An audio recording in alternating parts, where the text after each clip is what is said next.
ನಾವೆಲ್ಲ ಇವತ್ತಿನ ದಿನ ತಿರುಪತಿ ತಿಮ್ಮಪ್ಪನ ದರ್ಶನಕ್ಕೆ ಹೋದರೆ, ಉಡುಪಿಯ ಕೃಷ್ಣನ ದರ್ಶನಕ್ಕೆ ಹೋದರೆ ದರ್ಶನ ಆಗತ್ತೋ ಇಲ್ಲವೋ ಅನ್ನೋ ಭಯದಲ್ಲಿ ತಲೆ ಮೇಲೆತ್ತೋದು, ಆ ಕಡೆ ತಿರುಗೋದು, ಬಲಕ್ಕೆ ತಿರುಗೋದು, ಎಡಕ್ಕೆ ತಿರುಗೋದು, ಎಲ್ಲಿ ಆ ಪರಮಾತ್ಮನ ಮೂರ್ತಿಯ ದರ್ಶನ ಆಗತ್ತೋ ಅನ್ನುವಂತಹ ಉತ್ಕಟ ಅಪೇಕ್ಷೆಯಲ್ಲಿ ಸಿಕ್ಕ ಸ್ಥಳಗಳಲ್ಲಿ ಆ ಪರಮಾತ್ಮನ ಮೂರ್ತಿಯ ದರ್ಶನವನ್ನು ಇವತ್ತಿನ ದಿನ ನಾವೆಲ್ಲರೂ ಕೂಡ ಮಾಡ್ತಾ ಇದ್ದೇವೆ. ಆದರೆ ಈ ಕ್ಷೇತ್ರದಲ್ಲಿ ಮಾತ್ರ ಪರಮಾತ್ಮನನ್ನ ನೋಡ್ಲಿಕ್ಕೆ ಭಕ್ತರು ಅನೇಕ ಜನ ಬಂದೇ ಬರ್ತಾರೆ. ವಿಜಯದಾಸರಂತಹ ಅಪರೋಕ್ಷ ಜ್ಞಾನಿಗಳು, ರಾಯರಂತಹ ಅಪರೋಕ್ಷ ಜ್ಞಾನಿಗಳು, ಇವರನ್ನ ನೋಡೋದಕ್ಕೋಸ್ಕರವೋ ಏನೋ ಆ ರಾಜಗೋಪಾಲ ಸ್ವಾಮಿ ತನ್ನ ತಲೆಯನ್ನ ಸ್ವಲ್ಪ ಎಡಭಾಗಕ್ಕೆ ವಾಲಿಸಿದಂತೆ ಕಾಣುತ್ತೋ ಏನೋ.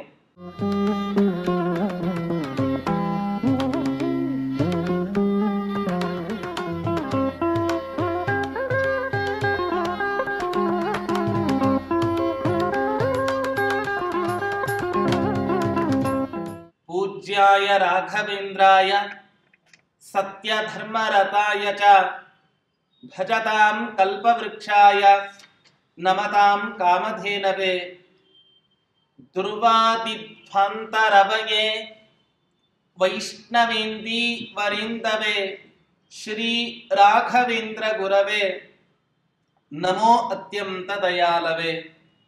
ಶ್ರೀ ಗುರುಭ್ಯೋ ನಮಃ. ಹರಿ ಓಂ. ಕಳೆದ ಅನೇಕ ಶ್ಲೋಕಗಳಲ್ಲಿ ಚಂಪಕಧಾಮದಲ್ಲಿ ನೆಲೆಸಿದ ಯಾವ ದಕ್ಷಿಣ ದ್ವಾರಕಾಧೀಶ ಅನ್ನೋ ಬಿರುದಿನಿಂದ ಪ್ರಸಿದ್ಧನಾಗಿದ್ದಾನೋ ರಾಜಗೋಪಾಲ ಸ್ವಾಮಿ ಶ್ರೀಕೃಷ್ಣ ಪರಮಾತ್ಮ, ಅಂಥ ಕೃಷ್ಣನ ಸಂದರ್ಶನವನ್ನ ಮಾಡಿ ರಾಘವೇಂದ್ರ ತೀರ್ಥರು ಆ ಪರಮಾತ್ಮನ ಸ್ತೋತ್ರವನ್ನ ಮಾಡಲಿಕ್ಕೆ ಆರಂಭ ಮಾಡಿದ್ರು. ಸ್ತೋತ್ರ ಮಾಡಬೇಕಾದರೂ ಕೂಡ ಯಾವ ನಿಟ್ಟಿನಲ್ಲಿ, ಯಾವ ಕ್ರಮದಲ್ಲಿ ಆ ಭಗವಂತನ ಸ್ತೋತ್ರವನ್ನ ಮಾಡಬೇಕು ಅನ್ನೋದನ್ನ ನಮಗೆ ತಿಳಿಸಿಕೊಟ್ಟಿದ್ದಾರೆ ಈ ರಾಯರು.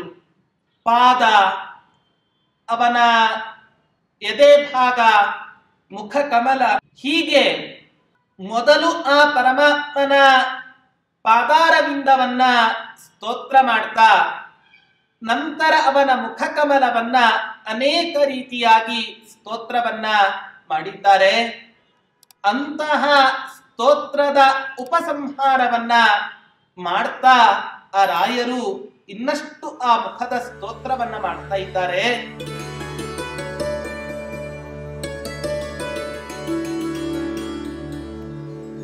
अलकावृतालिकमुदारमुन्नसं स्मितपुल्लगण्डतलमुल्लसन्मुखं दरवामभागनत मौलिमोहनं तव देवनैव हृदयं जहातु मे.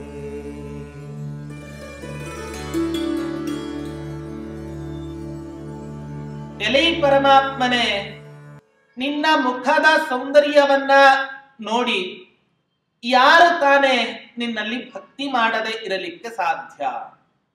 ಯಾಕೆ? ನಿನ್ನ ಮುಖ ಎಷ್ಟು ಆಕರ್ಷಕವಾಗಿದೆ ಅಂದರೆ ಆ ಮುಖದ ಮೇಲೆ ಅನೇಕ ಗುಂಗುರು ಗುಂಗುರು ಕೂದಲುಗಳು ಅಲ್ಲಲ್ಲಿ ಆ ಎಳೆ ಎಳೆಯಾಗಿ ಬಿದ್ದಿದ್ದಾವೆ. ಈ ಎಳೆ ಎಳೆಯಾಗಿ ಬಿದ್ದಿರುವ ಕಾರಣದಿಂದಲೇ ಈ ಪರಮಾತ್ಮನ ಮುಖ ಸರಿಯಾಗಿ ಕಾಣ್ತಾ ಇಲ್ಲ ಅನ್ನೋದಕ್ಕೋಸ್ಕರ ಇನ್ನಷ್ಟು ಕುತೂಹಲದಿಂದ ಎಲ್ಲರೂ ಕೂಡ ನಿನ್ನ ಮುಖಾರವಿಂದದ ಆ ಆನಂದವನ್ನ ಅನುಭವಿಸ್ತಾ ಇರ್ತಾರೆ ಪರಮಾತ್ಮ. ಅಷ್ಟೇ ಅಲ್ಲ, ಉದಾರ ಮುನ್ನಸಂ, ಮೂಗಿದೆ. ಯಾವ ರೀತಿಯಾಗಿ ಮೂಗಿದೆ? ತುಂಬಾ ಎತ್ತರವಾಗಿರ್ತಕ್ಕಂತಹ ಮೂಗು ಪರಮಾತ್ಮ ನಿನ್ನದಾಗಿದೆ ಅಂತ ಹೇಳ್ತಾ ಇದೆ. ಅಷ್ಟೇ ಅಲ್ಲ, ನಿನ್ನ ಆ ಮುಖದಲ್ಲಿ ಇರುವಂತಹ ಯಾವ ಗಲ್ಲಗಳು ಇದ್ದಾವೆ, ಆ ಗಲ್ಲಗಳು ತುಂಬಿಕೊಂಡು ಇದ್ದಾವೆ. ಆ ತುಂಬಿಕೊಂಡು ಇರುವ ಕಾರಣದಿಂದಲೇ ನೀನು ನಕ್ಕಾಗ, ನಗದೇ ಇರುವಾಗ ಸದಾ ಕಾಲ ಮಂದಸ್ಮಿತ ವದನನಾಗಿ ನೀನು ಕಾಣಿಸ್ತೀಯ ಪರಮಾತ್ಮ. ಈ ಕಾರಣದಿಂದಲೇ ನಿನ್ನನ್ನ ಎಲ್ಲರೂ ಸ್ತೋತ್ರ ಮಾಡ್ತಾರೆ ಪರಮಾತ್ಮ. ಯಾಕೆ? ಯಾವಾಗಲೂ ಕೂಡ ಈ ಭಗವಂತನ ಸ್ತೋತ್ರವನ್ನ ಮಾಡಬೇಕಾದರೆ ಎಂಥ ಪರಮಾತ್ಮನ ಸ್ತೋತ್ರವನ್ನ ಮಾಡಬೇಕು? ಅನೇಕ ಹಿರಿಯರು, ಶಾಸ್ತ್ರಕಾರರು ಉಲ್ಲೇಖವನ್ನ ಮಾಡ್ತಾರೆ. ಯಾವತ್ತೂ ಕೂಡ ಭಗವಂತನ ಉಗ್ರ ರೂಪದ ಧ್ಯಾನವನ್ನ ಮಾಡಲಿಕ್ಕೆ ಹೋಗಬೇಡಿ. ಹಾಗಾದ್ರೆ ಎಂಥ ಭಗವಂತನ ಧ್ಯಾನವನ್ನ ಮಾಡಬೇಕು ಅಂತ ಹೇಳಿದರೆ, ಪ್ರಸನ್ನ ವದನನಾದ, ಮಂದಸ್ಮಿತ ವದನನಾದ ಯಾವ ಆ ಪರಮಾತ್ಮನ ಬಿಂಬ ಇದೆ ಅಂಥ ಬಿಂಬದ ಉಪಾಸನೆಯನ್ನ ಮಾಡಿ. ಆ ಸಂದರ್ಭದಲ್ಲಿ ಪರಮಾತ್ಮನನ್ನ ಕುರಿತು ಯಾವುದೇ ರೀತಿಯಾಗಿ, ಯಾವುದೇ ವಿಧದಲ್ಲಿ ಆ ಪರಮಾತ್ಮನ ಸ್ತೋತ್ರವನ್ನ ಮಾಡಿ ಆ ಪರಮಾತ್ಮನಿಗೆ ಪೂರ್ಣ ಅನುಗ್ರಹೋನ್ಮುಖನಾಗಿರ್ತಾನೆ. ದಾಸರು ಕೂಡ ಹೇಳ್ತಾರೆ, ಕೃಷ್ಣ ಪರಮಾತ್ಮನ ಸ್ತೋತ್ರ ಮಾಡಬೇಕಾದ್ರೆ ಕೃಷ್ಣನ ನೆನೆದರೆ ಕಷ್ಟ ಒಂದಿಷ್ಟಿಲ್ಲ, ನರಜನ್ಮ ಬಂದಾಗ ನಾಲಿಗೆ ಇರುವಾಗ ಕೃಷ್ಣ ಎನಬಾರದೆ.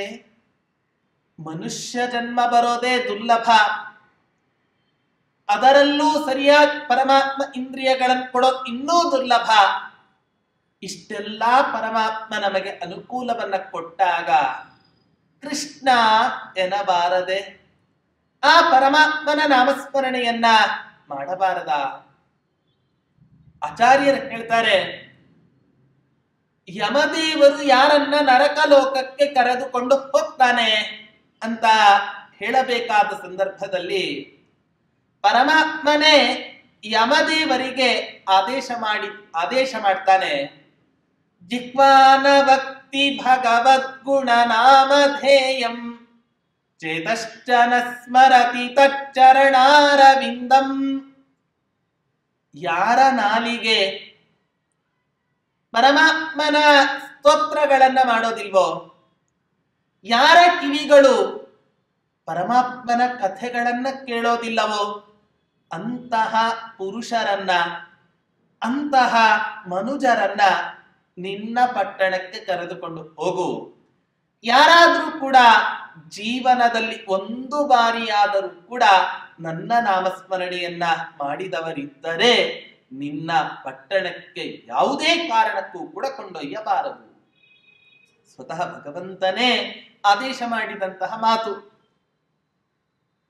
ಸುಳಿದಾಡುತ್ತ ಮನೆಯೊಳಗಾದರೂ ಕೃಷ್ಣ ಎನಬಾರದೆ, ಮಲಗಿದ್ದು ಮುರಿದೇಳುತ್ತಲೊಮ್ಮೆ ಕೃಷ್ಣ ಎನಬಾರದೆ. ಜೀವನದಲ್ಲಿ ಅಥವಾ ಪ್ರತಿನಿತ್ಯ ಒಂದು ಬಾರಿಯಾದರೂ ಕೂಡ ಆ ಸಂಸಾರ ಭುಂಜಕನಾದ ಕೃಷ್ಣ ಪರಮಾತ್ಮನ ಧ್ಯಾನವನ್ನ ಮಾಡಲಿಕ್ಕೆ ನಮಗೇನಾಗಿದೆ? ದಾಡಿ ಏನಾಗಿದೆ?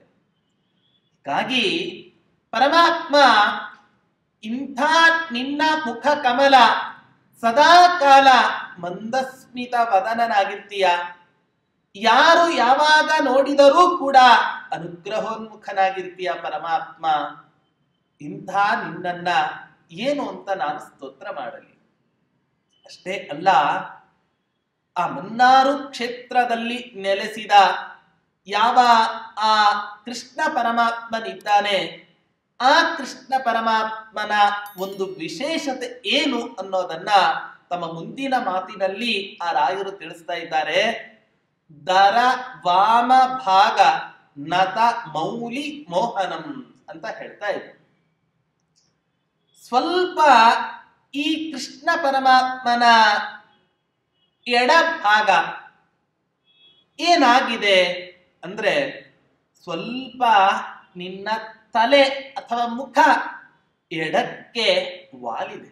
ಈ ಎಡಕ್ಕೆ ವಾಲಿರುವ ಕಾರಣದಿಂದ ನನಗನಿಸ್ತಾ ಇದೆ ಪರಮಾತ್ಮ ನಿನಗೂ ನಿನ್ನ ಭಕ್ತರನ್ನ ನೋಡಲಿಕ್ಕೆ ಆಗ್ತಾ ಇಲ್ವೋ ಏನೋ. ಯಾಕೆ? ಅನೇಕ ಸಾವಿರಾರು ಜನ ಬಂದಿರ್ತಾರೆ. ಆ ಸಾವಿರಾರು ಜನರ ಮಧ್ಯದಲ್ಲಿ ನಿನ್ನ ಭಕ್ತನಾರು ಅನ್ನೋದನ್ನ ಹುಡುಕೋದಕ್ಕೋಸ್ಕರವೋ ಏನೋ ಪರಮಾತ್ಮ ನೀನು ಸ್ವಲ್ಪ ನಿನ್ನ ಮುಖವನ್ನ ಎಡಕ್ಕೆ ವಾಲಿಸಿದ್ದೀಯ.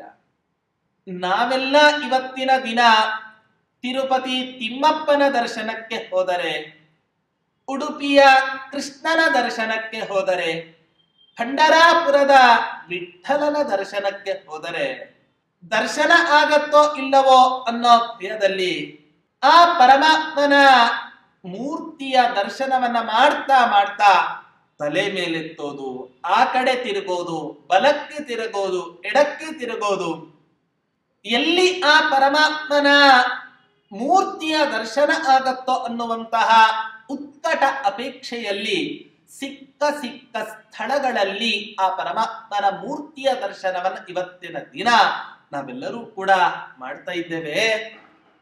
ಆದರೆ ಈ ಕ್ಷೇತ್ರದಲ್ಲಿ ಮಾತ್ರ ಪರಮಾತ್ಮನನ್ನ ನೋಡ್ಲಿಕ್ಕೆ ಭಕ್ತರು ಅನೇಕ ಜನ ಬಂದೇ ಬರ್ತಾರೆ. ವಿಜಯದಾಸರಂತಹ ಅಪರೋಕ್ಷ ಜ್ಞಾನಿಗಳು, ರಾಯರಂತಹ ಅಪರೋಕ್ಷ ಜ್ಞಾನಿಗಳು ಇವರನ್ನ ನೋಡೋದಕ್ಕೋಸ್ಕರವೋ ಏನೋ ಆ ರಾಜಗೋಪಾಲ ಸ್ವಾಮಿ ತನ್ನ ತಲೆಯನ್ನ ಸ್ವಲ್ಪ ಎಡಭಾಗಕ್ಕೆ ವಾಲಿಸಿದಂತೆ ಕಾಣುತ್ತೋ ಏನೋ. ಇದರಿಂದ ಇನ್ನಷ್ಟು ನಿನ್ನ ಸೌಂದರ್ಯ ಹೆಚ್ಚಾಗಿದೆ ಪರಮಾತ್ಮ. ನೋಡಿ, ಜಗತ್ತಿನಲ್ಲಿ ಯಾವತ್ತೂ ಕೂಡ ದೊಡ್ಡ ದೊಡ್ಡ ಮಹನೀಯ ಪುರುಷರು ಅಂತ ಯಾರ್ಯಾರು ಇದ್ದಾರೋ ಅವರೆಲ್ಲರೂ ಕೂಡ ಯಾವುದೇ ಒಂದು ಸಣ್ಣ ಕೆಲಸವನ್ನ ಮಾಡಲಿ ಅದು ಜಗತ್ತಿನ ಉದ್ಧಾರಕ್ಕೋಸ್ಕರವೇ. ಯಾವುದೋ ಒಂದು ಹಿನ್ನೆಲೆಯಿಂದ ಅದನ್ನ ಮಾಡಿರ್ತಾರೆ. ಈ ಕಾರಣದಿಂದ ಈ ಕೃಷ್ಣ ಪರಮಾತ್ಮನು ಕೂಡ, ರಾಜಗೋಪಾಲ ಸ್ವಾಮಿಯೂ ಕೂಡ ತನ್ನ ಮುಖ ಕಮಲವನ್ನ ಸ್ವಲ್ಪ ಎಡಭಾಗಕ್ಕೆ ವಾಲಿಸಿ ತನ್ನ ಭಕ್ತರಿಗೆ ಅನುಗ್ರಹವನ್ನ ಮಾಡೋದಕ್ಕೋಸ್ಕರ ನಿಂತಿದ್ದಾನೆ. ಉಡುಪಿಯ ಕೃಷ್ಣ ಶಿಖಾಬಂಧತ್ರಯೋಪೇತಂ ಭೈಷ್ಮೀ ಮಧ್ವಕರಾರ್ಚಿತಂ. ಕೃಷ್ಣ ಪರಮಾತ್ಮನ ಆ ಉಡುಪಿಯ ಕೃಷ್ಣನ ಧ್ಯಾನ ಶ್ಲೋಕದಲ್ಲಿ ಹೇಳಬೇಕಾದರೆ, ಕೃಷ್ಣಂ ವಂದೇ ಮಂಥಪಾಶಧರಂ ದಿವ್ಯಾರ್ಭಕಾಕೃತಿಂ ಶಿಖಾಬಂಧತ್ರಯೋಪೇತಂ ಭೈಷ್ಮೀ ಮಧ್ವಕರಾರ್ಚಿತಂ. ಉಡುಪಿಯ ಕೃಷ್ಣ ಕೈಯಲ್ಲಿ ಪಾಶವನ್ನ ಧರಿಸಿದ್ದಾನೆ, ಪುಟ್ಟ ಬಾಲಕನ ರೂಪವನ್ನ ಧರಿಸಿದ್ದಾನೆ. ಅಷ್ಟೇ ಅಲ್ಲ, ಈ ಉಡುಪಿಯ ಕೃಷ್ಣನ ಇನ್ನೊಂದು ವಿಶೇಷ ಏನು ಅಂತ ಹೇಳಿದ್ರೆ ಶಿಖಾಬಂಧತ್ರಯೋಪೇತಂ. ತನ್ನ ತಲೆಯಲ್ಲಿ 3 ಶಿಖೆಗಳಿಂದ ಅಲಂಕೃತನಾಗಿದ್ದಾನಂತೆ ಆ ಕೃಷ್ಣ ಪರಮಾತ್ಮ. ನಮಗೆಲ್ಲಿ ಗೊತ್ತಾಗತ್ತೆ? ಆ ಬೆಳಿಗ್ಗೆ ಆ ಪಂಚಾಮೃತ ಅಥವಾ ವಿಶ್ವರೂಪ ದರ್ಶನವನ್ನ ಮಾಡಬೇಕಾದರೆ ಸಾಲಿಗ್ರಾಮದ ಶಿಲೆಯ ಹೊರತು ಆ ಕೃಷ್ಣನ ದರ್ಶನ ನಮಗೆ ಗೊತ್ತಾಗದೆ. ಅವನು ಕೃಷ್ಣ ಅಂತ ಯಾವಾಗ ಗೊತ್ತಾಗ್ತಾನೆ ಅಂತ ಹೇಳಿದ್ರೆ ಅಲಂಕಾರ ಮಾಡಿದಾಗ ಮಾತ್ರ ಅವನು ಕೃಷ್ಣ ಅಂತ ಗೊತ್ತಾಗ್ತಾನೆ. ಹೀಗಾಗಿ ಭೈಷ್ಮೀ ಮಧ್ವಕರಾರ್ಚಿತಂ, ರುಕ್ಮಿಣಿ ಹಾಗೆ ಸರ್ವಜ್ಞ ತುಲ್ಯರಾದ ಸರ್ವಜ್ಞರೇ ಆಗಿರ್ತಕ್ಕಂತಹ ಯಾವ ಜಗದ್ಗುರು ಶ್ರೀಮನ್ ಮಧ್ವಾಚಾರ್ಯರಿದ್ದಾರೆ ಅವರಿಂದ ಪೂಜಿತನಾಗಿರ್ತಕ್ಕಂತಹ ಮಹಾನುಭಾವ ಆ ಕೃಷ್ಣ ಪರಮಾತ್ಮ. ಹೀಗೆ ಒಂದೊಂದು ಕಡೆ ಆ ಪರಮಾತ್ಮನ ಸ್ತೋತ್ರವನ್ನ ಮಾಡಬೇಕಾದರೆ ಒಬ್ಬೊಬ್ಬ ಮಹನೀಯರು ಒಂದೊಂದು ರೀತಿಯಲ್ಲಿ ಆ ಪರಮಾತ್ಮನ ಸ್ತೋತ್ರವನ್ನ ಮಾಡಿದ್ದಾರೆ. ಹೀಗಾಗಿ ಆ ರಾಯರು ಕೂಡ ರಾಜಗೋಪಾಲ ಸ್ವಾಮಿಯ ಸ್ತೋತ್ರವನ್ನ ಮಾಡ್ತಾ ಹೇಳ್ತಾ ಇದ್ದಾರೆ, ತವ ಮುಖಂ ಮೇ ಮಾನಸಂ ನೈವ ಜಹಾತು.